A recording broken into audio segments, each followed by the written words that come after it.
हिमाचल प्रदेश की निजी यूनिवर्सिटी मानव भारती में अभी तक का सबसे बड़ा फर्जी डिग्री मामला उजागर हुआ है। फर्जी डिग्री मामले में 440 करोड़ की संपत्ति में से ईडी ने 194 करोड़ की संपत्ति सीज कर ली है। ये संपत्ति अधिकतर करनाल के रहने वाले राजकुमार राणा और उसके परिवार के नाम पर है। इसमें 7 करोड़ से ज्यादा एफडी है, जबकि अन्य पैसा बैंक खातों और संपत्ति का है। मानव भारती ने 2009 से बनने के बाद 17 राज्यों में फर्जी डिग्री का गोरख धंधा चलाया। मानव भारती यूनिवर्सिटी ने माधव यूनिवर्सिटी से मिलकर ये गोरख धंधा चलाया। जांच एजेंसियों की माने तो मानव भारती ने 41,000 फर्जी डिग्रियां बेची, जिनमें से 36,000 डिग्रियों पर जांच चल रही है। डीजीपी संजय कुंडू ने बताया कि हिमाचल प्रदेश ने एक एसआईटी गठित की, जिसने जांच को आगे बढ़ाया। जांच के लिए 4 टीम बनाई गई, जिसमें आज तक का सबसे बड़ा खुलासा हुआ है। राणा का परिवार अभी ऑस्ट्रेलिया में है, उनको प्रदेश में लाने की कोशिश चल रही है। राणा का पासपोर्ट जब्त कर लिया गया है। राणा ने अपनी पत्नी के नाम पर हिमाचल में यूनिवर्सिटी बनाई।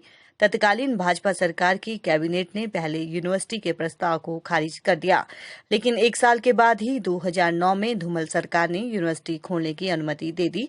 डीजीपी ने बताया कि अभी मामला खत्म नहीं हुआ है, मामले में जांच चली हुई है और मामले में बड़े खुलासे हो सकते हैं। आप जानते हैं कि मानव भारती यूनिवर्सिटी का जो केस है बहुत प्रचलित था, बहुत फेमस था और इसमें 3 एफआईआर्स पुलिस स्टेशन धर्मपुर में पिछले साल हुई थी, 22, 26 और 27 नंबर। मूलतः बेसिकली ये क्या थी, ये कि मानव भारती यूनिवर्सिटी ने फेक डिग्रीज बनाई और फेक डिग्रीज बेची। तो 467, 468, 471, 420 आईपीसी में थे और कॉन्स्पिरेसी के भी धारा थी। दौरान इन्वेस्टिगेशन हमने देखा कि कुछ तो रिकॉर्ड इन्होंने डिस्ट्रॉय किया था। जो हमको रिकॉर्ड मिला उसमें 55 डिस्क थी, हार्ड डिस्क थी। 55 हार्ड डिस्क में 14 हमने एग्जामिन की हैं। 14 एग्जामिन करने के बाद ऐसा हमको मिला है कि करीब 36,000 के करीब फेक डिग्रीज हैं। 41,000 टोटल है, जिसमें 5,000 HP private universities regulatory authority ने बोला कि 5,000 जेन्युइन कैंडिडेट्स थे। तो अब तक की जो इन्वेस्टिगेशन में करीब 36,000 के करीब हमको फेक मिली थी। अब ये था कि इसका मॉडस ऑपरेंडी क्या था। मॉडस ऑपरेंडी बेसिकली जो फेक डिग्री का कारोबार कैश में चलता था, इसीलिए रंजना की इन्वेस्टिगेशन बड़ी अहम थी कि फाइनेंशियल इन्वेस्टिगेशन क्या है, कॉन्स्पिरेसी क्या है। दौरान इन्वेस्टिगेशन जो हमने इसकी प्रॉपर्टी जो एसेस की वो करीब 440 करोड़ की थी और एक टर्म होता है प्रोसीड्स ऑफ क्राइम।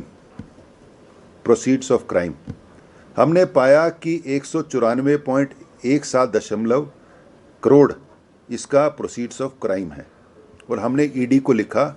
जब हमने एसआईटी बनाई थी उसमें डिप्टी डायरेक्टर एनफोर्समेंट डायरेक्टरेट भी थे, मिस्टर श्रीवास्तव, जो यहीं स्टेशनड है, और डिप्टी डायरेक्टर इन्वेस्टिगेशन आईटी भी थे। तो एनफोर्समेंट डायरेक्टरेट तो basically property attachment, money laundering का देख रही है और इनकम टैक्स जो बेसिकली जो इनकम टैक्स आय कितनी बढ़ गई है उसको देख रही है। तो मेरे को लगता है कि हिमाचल के इतिहास में या किसी के स्टेट के इतिहास में ऐसे ही कॉम्प्रिहेंसिव इन्वेस्टिगेशन कभी नहीं हुई। हमने पाया कि 194 करोड़ के करीब इसने प्रोसीड्स ऑफ क्राइम बनाया है। हमने ईडी को लिखा और हमें बड़ी खुशी है कि ईडी हेडक्वार्टर ने कल इसका 194 करोड़ प्रोविजनली अटैच कर लिया है और ये मेरे को लगता है एजुकेशनल इंस्टीट्यूशंस के इतिहास में सबसे बड़ी अटैचमेंट है।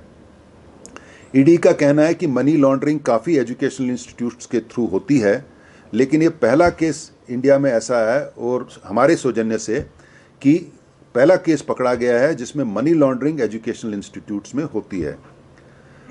अभी इन्वेस्टिगेशन जारी है और बीच में हमने माननीय मुख्यमंत्री को इसकी जो प्रोग्रेस है उसकी प्रेजेंटेशन बार बार हम देते रहे, समय समय पर देते रहे और मुझे बड़ा गर्व है कि कल हमारी जो इन्वेस्टिगेशन है उस पर ईडी ने मोहर लगा दी और 194 करोड़ जो हिस्टोरिक है उसको अटैच कर लिया है। और अभी हम एक प्रेडिकेट ऑफेंस है जो बेसिकली जेनेसिस फाउंटेन हेड कैसे हुआ, ये यूनिवर्सिटी कैसे बनी, उस पर भी एफआईआर दर्ज करने के प्रोसेस में है। जब वो कर लेंगे, जब उसका इन्वेस्टिगेशन हो जाएगा तो पूरा ये जो केस है मानव भारती का, ये हमारे कंट्रोल में या अंडर सुपरविजन आ जाएगा।